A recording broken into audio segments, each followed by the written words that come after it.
Welcome to the Say It With Sex podcast. I'm your host, Siobhan L., pleasure scholar and creative mother of the Muses Lab. Together, we journey through sex, pleasure, and the erotic as it relates to our relationships, spirit, self, and our overall human experience. I'm elated to be your guide on this adventure. So grab your tools of pleasure, ground, and let's go.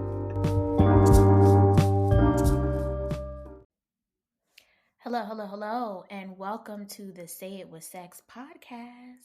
I'm your host, Siobhan L., and I'm going to ask for grace today because I am going to be sharing some things that, for me, are vulnerable, and it may take me some time to work through my thoughts and what I'm feeling. And I'm just going to blame it on it being Pisces season, which requires us to be more attuned to our emotional frequency. At least that's part of my interpretation. I know there's more to Pisces than that, but it being Pisces season or any type of water season, for me, it pushes me to be a bit more emotive and be more in depth of feeling. So I'm going to talk about it's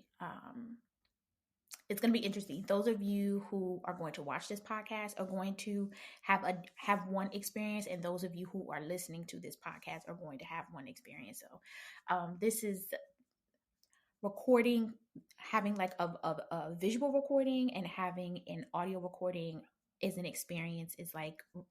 It's kind of dope to me, but I'm not going to dwell too much on that.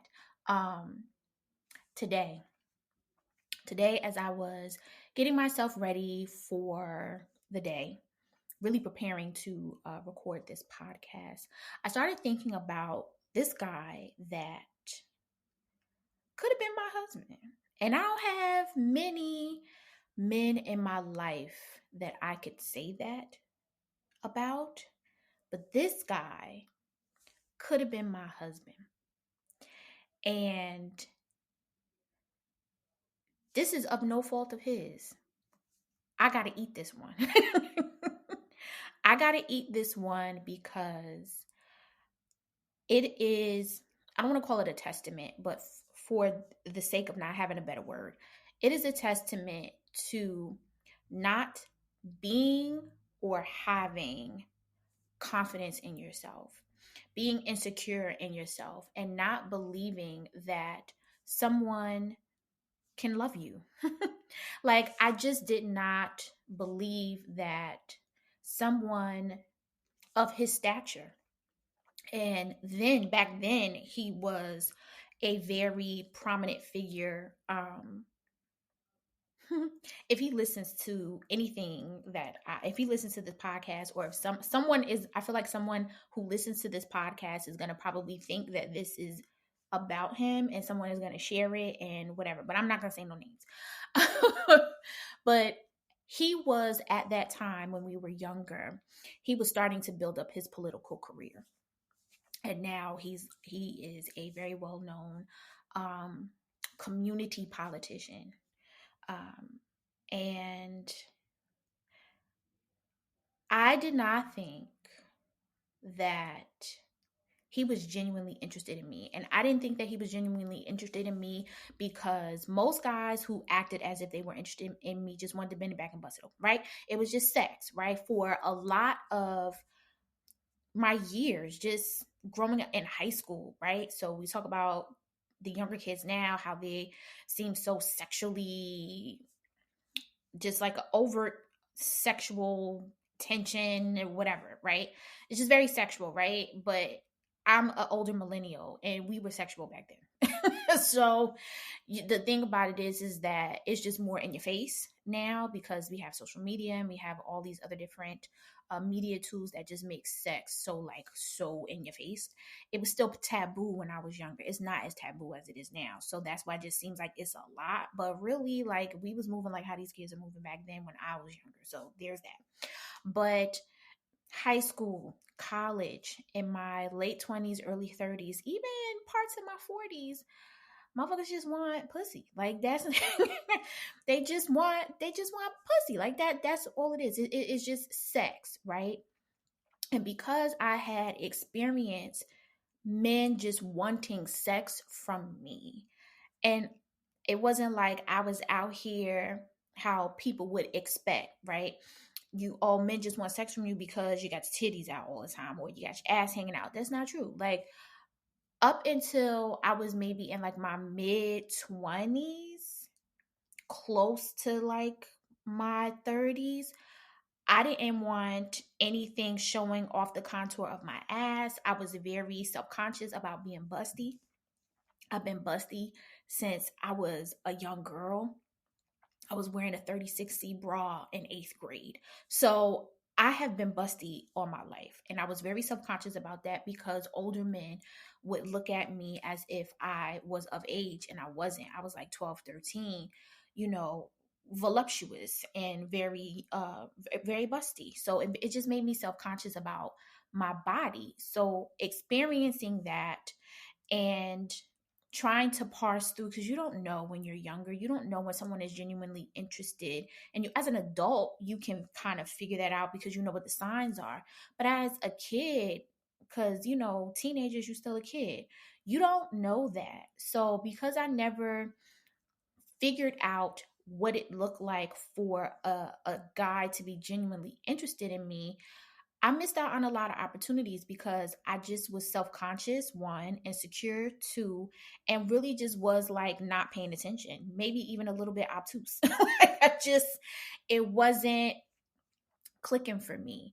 And this particular gentleman was into me probably when we first met as teenagers. He was probably into me then.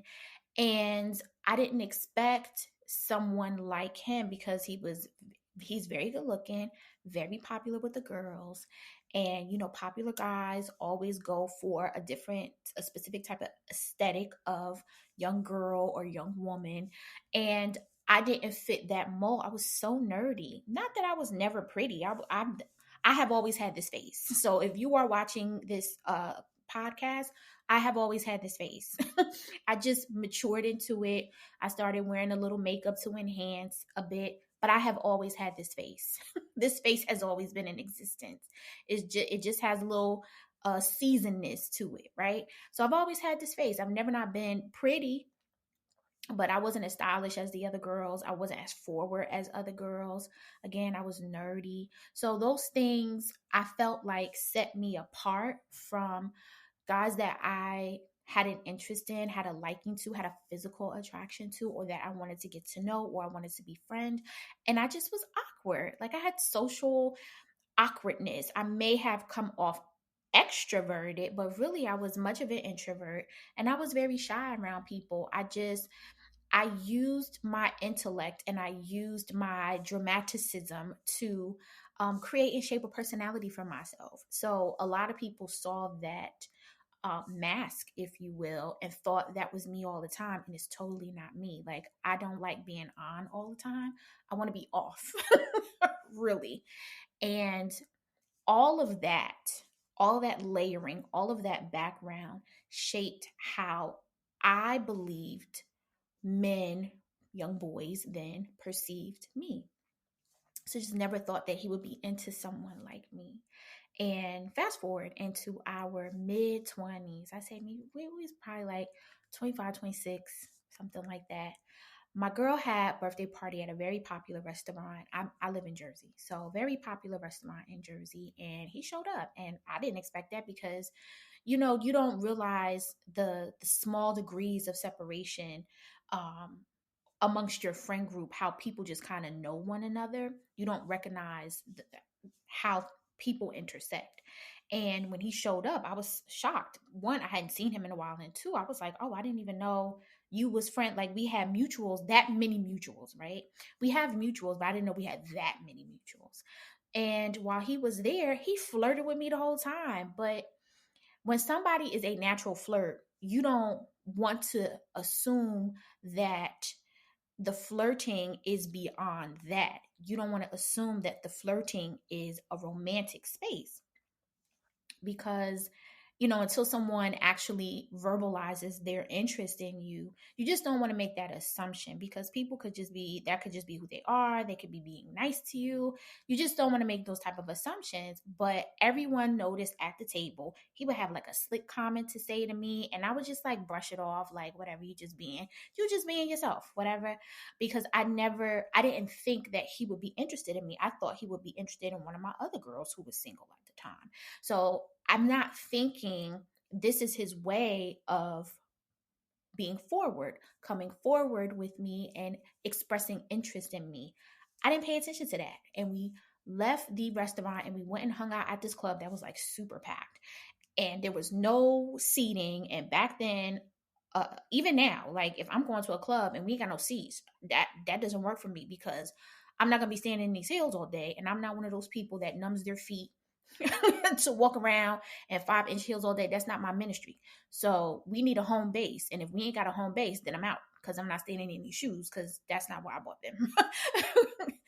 These are for show. This is not for me to be standing around attempting to be cute. I am cute, and I'm not about to be standing in these shoes all day, because I wanna prop myself up.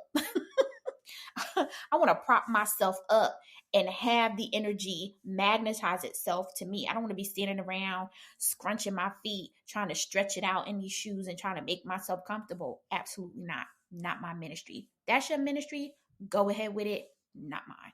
So we happened to find like a chaise lounge. So he sat on the chaise lounge and he was like, come sit on my lap. And I was like, uh-uh. I'm like, I don't know if I want to do that, because you've been kind of flirting with me all night. And then, when at that time I had lost like 40 pounds. So I went from being a bit overweight to very slim, very, curvy. I'm already a curvy person, and the weight loss just accentuated curves that people probably didn't know existed in me. And I had on this halter top dress that fit me very nicely, no bra. My titties was sitting, because that's what they be doing. And I looked really cute. And even then, I wasn't even wearing makeup yet. Not for real. Like, I put on a little gloss or something like that, but I wasn't doing like a full face with foundation and all this stuff. I wasn't even doing all that. It was just me. And even without the accoutrement, let me say that correctly. Without all the accoutrement, I was still pulling this. Okay. So bookmark that, or save that for yourself. You don't need all the aesthetics if to pull somebody. Like, if they into you, they into you, and it doesn't matter what you got on. You can have on a paper bag and they're gonna be all up in your face. All I'm saying. And I gave in and I sat on his lap, and the sexual tension between he and I was insane, and I was uncomfortable, not because I didn't feel the same way. I was uncomfortable because I knew my best friend at the time liked him. And he and I, back in the day, all of us, me and another group of friends, we were in this pre-college program, and we did this summer program, and she was like all on him, almost like throwing herself on him. And he just kind of like was not interested. And I saw it, but I didn't think anything of it, or I didn't want to assume anything again. So I just paid it no mind. And because I knew she was like so into him, this is me. I'm going to shift for a second, not for a second, but I'm going to shift a little bit. This is the challenge with being loyal, right? You could be loyal so much, or overly loyal to your friends, that you will loyal yourself out of love. You will loyal yourself out of an opportunity. You will loyal yourself out of money. You will loyal yourself out of growth and evolution, because you don't want to feel like you're stealing someone's thunder. You don't want to feel like you are cutting someone's throat, as they say in the Black community, in colloquial language. You don't want to cut somebody's throat. You don't want to feel like you are trying to swoop in and sees an opportunity that you believe is for someone else. Oftentimes, loyalty will have you missing things that are actually designed for you, that are in alignment with you, that other people are trying to orchestrate for themselves. That was a hard lesson that I learned and that I have recently learned again. Loyalty to the wrong thing and the wrong people will have you loyaling yourself out of things that are in alignment with you, that other people are trying to orchestrate. Because what is for you is for you. And oftentimes, people try to create a reality that is not actually designed for them because of whatever reason. You can call it ego, you can call it being self serving, you can call it greed, you can call it whatever you want. All of those things still map back to an adverse way or an adverse aspect of ego, right? You can call it whatever you want. But people will try to create things and try to orchestrate things that do not belong to them, all because they feel like, I want that. That is what I want. I said I want it, and I'm going to grab it. And I understand this is an attitude that we should have, right? But you should want things that are in alignment with you.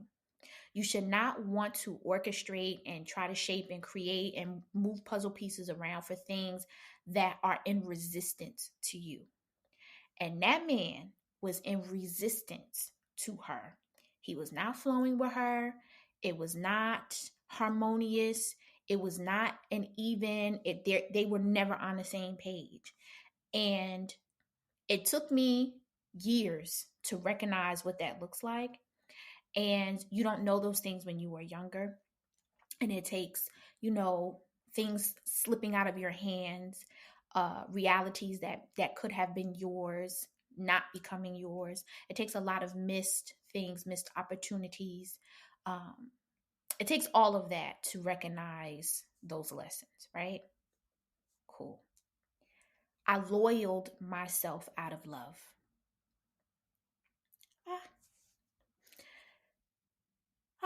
Okay.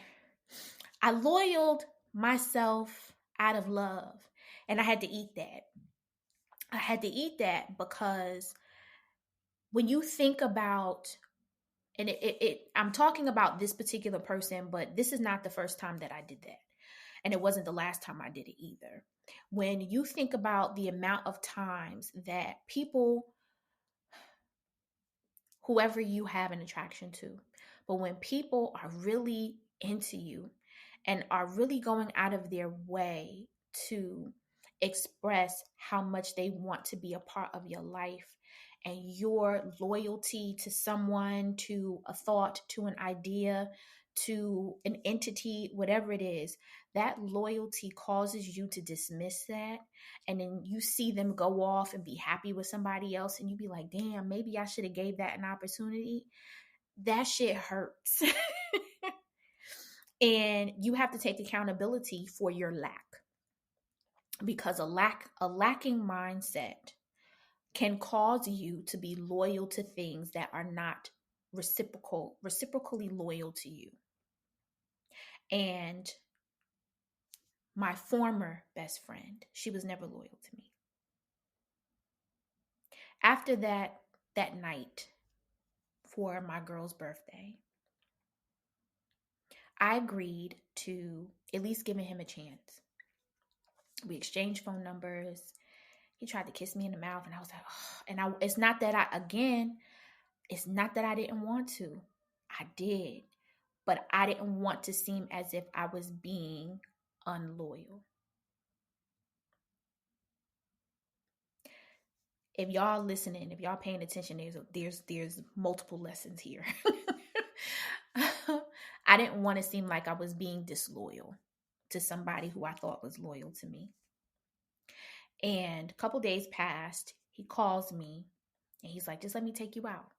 And if you don't feel the same way I feel, if you don't like me, I respect it, but just let me take you out. Don't listen to what other people are saying. Like, I like you and I've liked you for years. Just and I'm paraphrasing certain things because this conversation was almost 20 years ago. So I'm paraphrasing certain things, but the sentiment was, I like you. I know what you heard. I'm not that guy. Just give me a chance and I can prove you wrong. I know that you'll like the person that I am. And I was like, okay, I'll do it. Right? What could I lose? I ain't got nothing to lose, right? We would still be friends if it didn't work, right? I didn't have nothing to lose.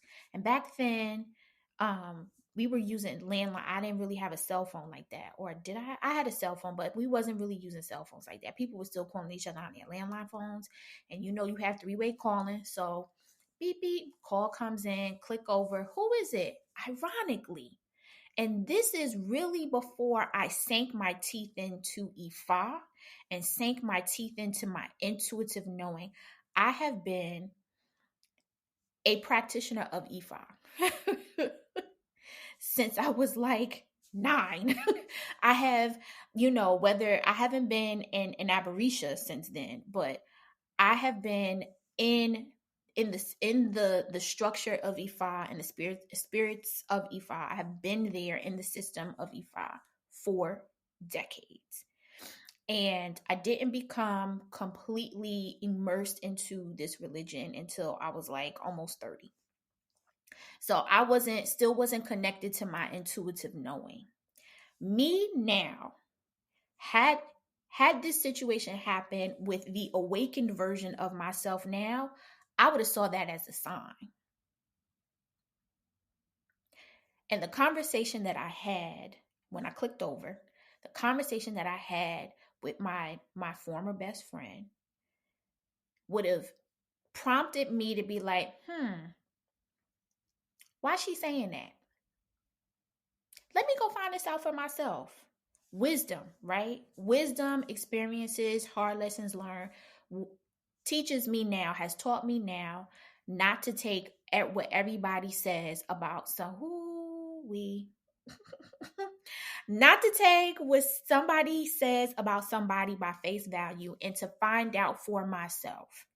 That struck me because I'm in a current situation with a now former best friend who took the word of someone else by face value and never actually came and talked to me about information that they received. They just automatically ran with it, and now there's no friendship. So anyway, that's dead. So, but here's a lesson here. In romantic spaces, you may come across mutuals. Maybe you don't know that you have mutual friends. Maybe you don't realize that somebody used to date somebody that used to date somebody that used to date somebody. You may come across people who know a person of interest, how they used to be, their former self. And if you allow that person to speak on your person of romantic interest, if you allow a friend or an associate or whomever they are to you to speak on the former version, the version that they know of that person, and you don't grant your romantic interest an opportunity to get to know them as who they are now, you're doing yourself a disservice.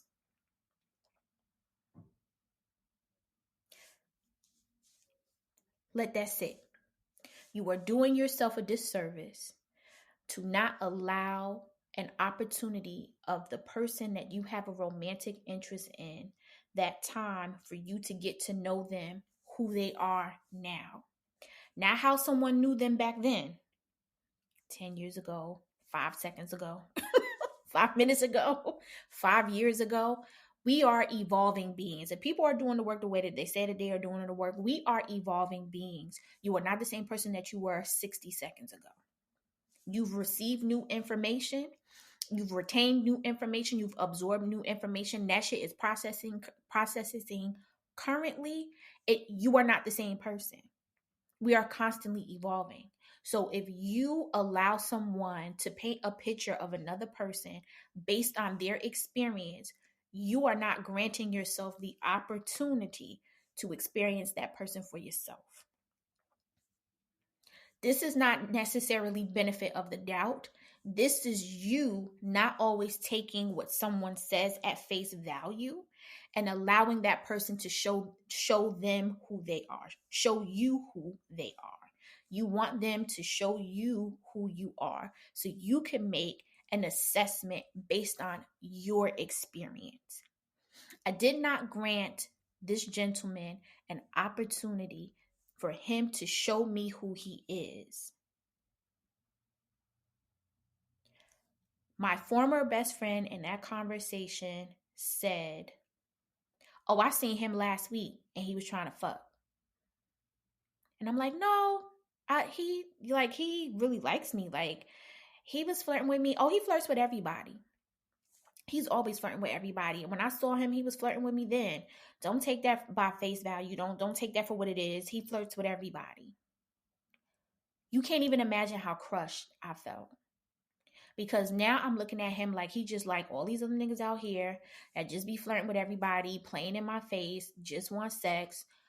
He's not being genuine, because not for 1 second would I think that my best friend at the time would lie to me and tell me that because she was jealous that somebody that she had been after for years wanted me. Never would I have ever thought that. You don't ever think that about your best friends, people who you call sister or sibling, or however you define family for people who are your core, who are close to you. You would never think that they would betray you like that. You would never think that they would speak lies or that they would want what you have or have some sense of jealousy toward you. You would never think that. Why? Your family. You're my best friend. You're my sister, my sibling. Like, blood, yeah, is supposed to be thicker than water, but sometimes blood ain't it. And your chosen family becomes something greater. So you would never think that someone who you call best friend or sister, really, because I called this chick my sister. You would never think somebody that you call your sister would betray you like that. I clicked back over, told him I would call him back, and I never called him back. That man is married with 2 kids. Married with 2 kids at this point. Living his life. I don't know, like, I can't say whether he's happy. I don't know. I don't know whether he's happy. He seems happy. He seems happy. He says he's happily married.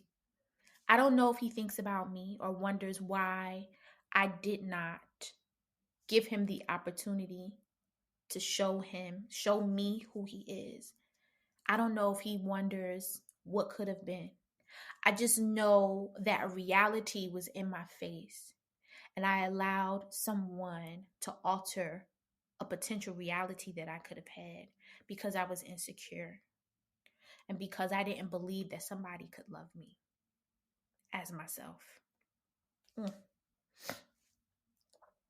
When you don't recognize your love frequency, when you don't expect people to love you as yourself, when you don't really love you as yourself, it's hard for you to recognize when love is in your face.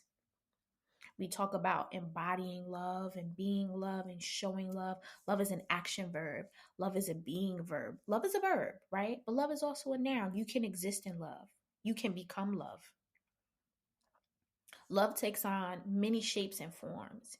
And when you don't understand your own love frequency, when you don't believe that you are worthy and deserving of love, when you don't believe that someone can love you and accept you as you are, when you've never experienced anything like that, you question everything. And you could question yourself right out of happiness. And I did. And I allowed someone who I trusted to make decisions for me because she knew that I was insecure. She knew that I didn't think somebody like him would be attracted to me, genuinely attracted to me, genuinely wanting to be with me. She knew that. And when people, I'll never understand jealousy. When people are not happy with themselves, when people see you as some sort of threat, when people see your freeness, your autonomy, that you choose to exist in a specific way, a way that they feel like is unattainable to them, they'll do anything to keep you where they are. Because God forbid you recognize your greatness, your extraordinariness, your divinity. God forbid you recognize that and you just rise above smallness, mediocrity. God forbid you do that. You leave people behind. And I know that's a scary thing to do. Sometimes we always talk about falling in love. The group Oshun said, rise in love. I want to rise in love. We are supposed to rise in love. We are supposed to embody love. We are supposed to grow in love.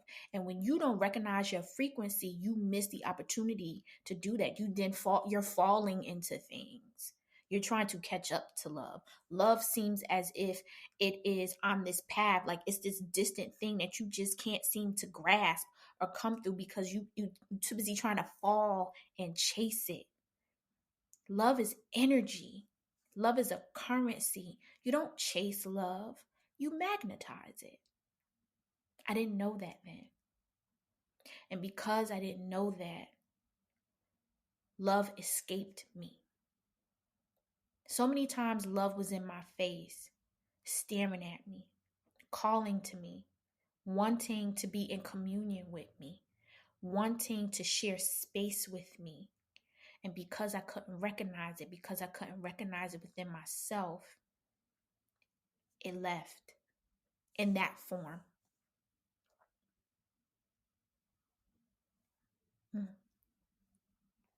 Love left me a couple times because I wasn't ready. And because I wasn't ready, because I didn't recognize it within myself, it felt like love stopped coming to me. So many times I had to take a step back and uncover what's my love frequency. We talk about love languages. Fuck the language. What is your frequency? What does love feel like in your body? How does love speak to you? Not what's your love language on how people can reciprocate love to you, but just in general, how does the energy of love speak to you when you are experiencing daily life, when you are doing things that bring you joy? How does that amplify itself to love? How does joy transition into love? How does it level up to love? Where does it ladder up to? How does that experience go from joy to euphoria to love? If we're saying that there is a hierarchy, if that is the hierarchy, right? How does it transform itself to love? When does love when does love become on the precipice of transition for you? Like where is it? What's the line for you? What's the edge? What's the bridge that you need to cross? And that one step for it to be love. What does that look like for you? I had to figure that out for me. I had to figure out what was the bridge to love and what was the step that needed to happen in order for me to be, see, experience, and become love and reciprocate it. because love is all those things. What did that look like for me? Love looked like pursuit at that time. Someone who genuinely loved me pursued me, showed up for me. Love looked like presence, looked like I'm here. Hey, I'm here. What's up? What do you need? That's what love was looking like for me. And I didn't realize that's how someone was expressing love to me. Presence, being there, showing up, being vocal, being visible, wanting to ensure I was good, and not just good, that I was excellent, that I was sustained, that I was secure, that I was safe. That's how love was showing up for me by the people. That's how they were expressing love to me. Love was showing up as support. I love you, so I support you. I show up for you. I support what you do. Even if I can't invest in it monetarily, I share it. I tell people about it. I speak about it. When I'm in rooms, when you're not around, I defend you. Love look like defense. I'm not going to let nobody talk crazy about you in my presence. I'm not going to let nobody defame you in my presence. So whether you're next to me or whether you're not, because I love you, I'm going to defend you.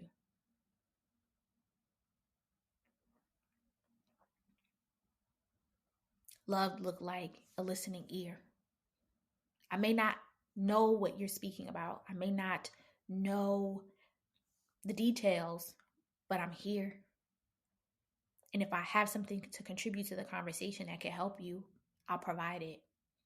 But I'm here. Love look like a listening ear. Love look like escapism. And when I say escapism, is you look like you're going through some shit. Let's go. Pack a bag, let's go. Come stay over here. Let me pull you out of that environment. Bring you someplace where you have some clarity and some peace of mind. Bring your laptop. You want to do some writing? Come over here and write. I got food. I got snacks. Love is food. Nigga, I got snacks. I got snacks. Food. Let me feed you. Love look like sustenance. Let me feed you. Not just let me feed your belly. Let me feed your mind. Let me feed that pussy. So my journey to love and understanding my love frequency looked like when people showed up for me in various different ways. And that's how I was able to recognize love. That's how I was able to understand love for myself. That's how I was able to attune to that frequency. But also, because each of those different things that I named, I started giving it to myself. It is true that we teach people how to love us because they pay attention. They pay attention to how we interact with ourselves. And then they decide whether they can match that. Oh, I see her. She always taking herself out. She always gifting herself the stuff. Can I match that? I got that. I see you like giving yourself gifts. Here, I got you a gift. I see you like snacks. I saw these in the grocery store. I think you might like them. You always listening to this kind of music. Somebody introduced me to this artist. I think you might like that. So when you give someone a blueprint on how to love you by them watching you love yourself, they can match your energy. If they can't suss that out by just watching you, if you are closeted with certain things or if it seems inconsistent, it's hard for them to match your energy because you're not giving them a sustainable blueprint. So I recognize that.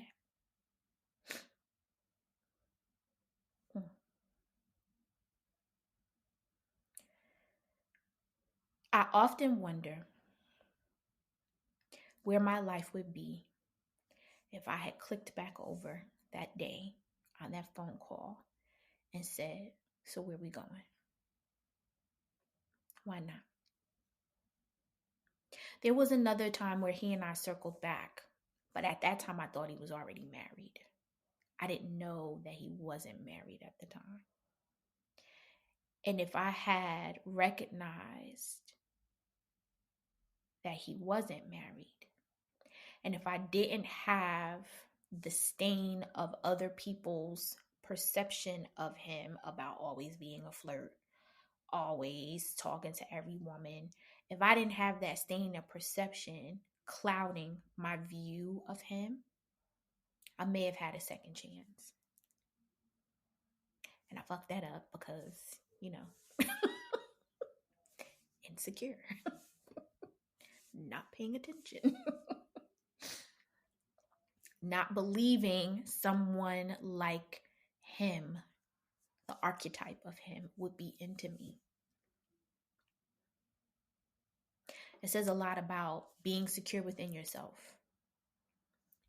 understanding and knowing your self-worth, because people around you, particularly frenemies, and sometimes you don't even know these bitches is frenemies, right?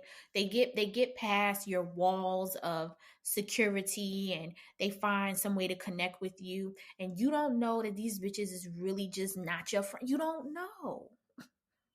Sometimes it's not as obvious as you would think. And you be like 3-4 years down the road, pon the road. You be 3-4 years on the road, and you be like, damn, how did you get in? How did I let you in? You like, wow, you really played in my face, because I want to say everybody be on sometimes, and the spiritual girls won't always tell you this. Sometimes them bitches don't be on it. Sometimes somebody gets through. Sometimes it happens. And when you have that, when you have that in your life, when you have people in your life that just, they know that your self-worth is kind of in the toilet, they bank on you not recognizing your greatness. They bank on you not recognizing who you are. And they use that to their advantage. And they fashion it as advice, as friendly advice. Oh, I'm just trying to be friendly. I'm just trying to be practical. I know that. I know that person. I know them. I see them in the streets. I see how they be moving. I see them on social media.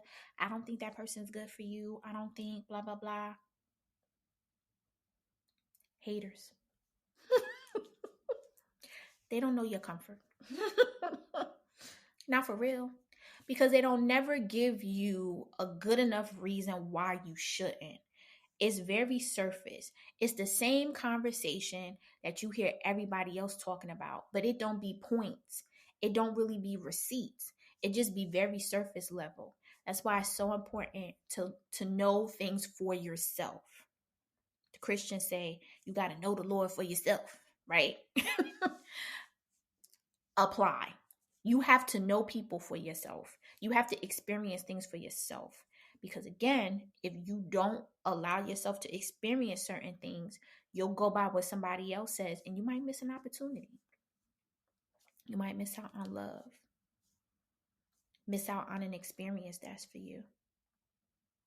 Miss out on a reality that's there for you to shape and create for yourself.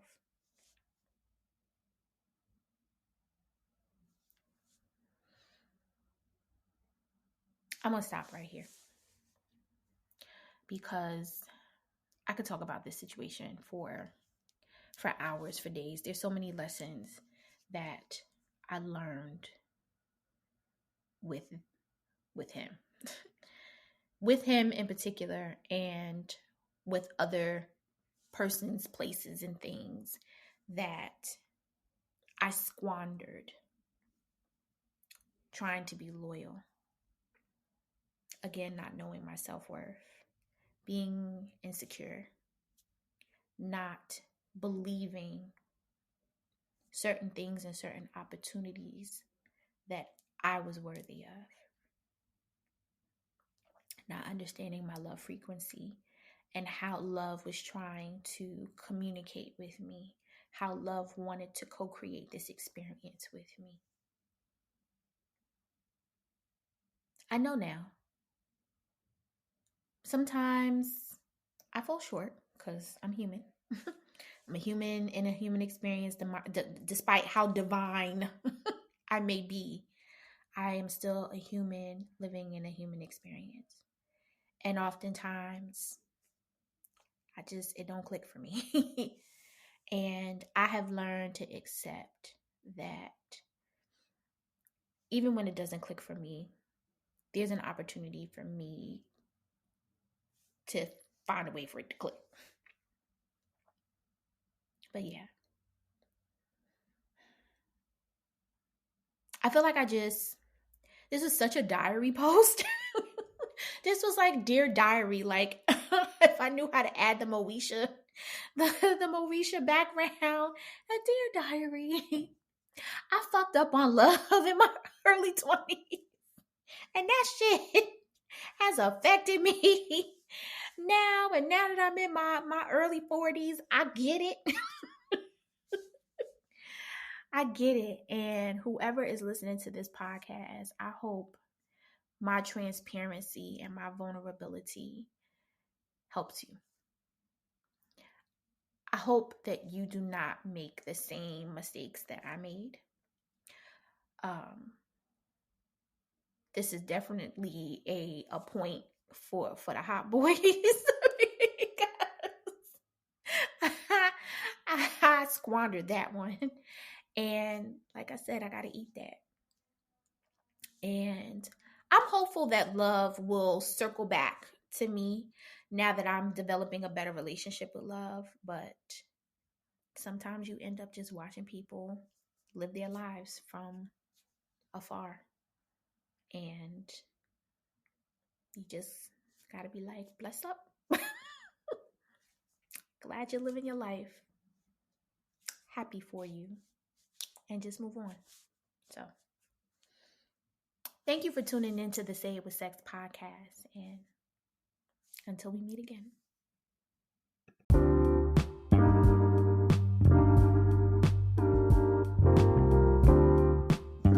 Thank you for tuning in to the Say It With Sex podcast, an audio experience of the Muses Lab. If you like this episode, be sure to share it with like minds. And if you're down for the get down, subscribe on your favorite podcasting app and never miss an episode.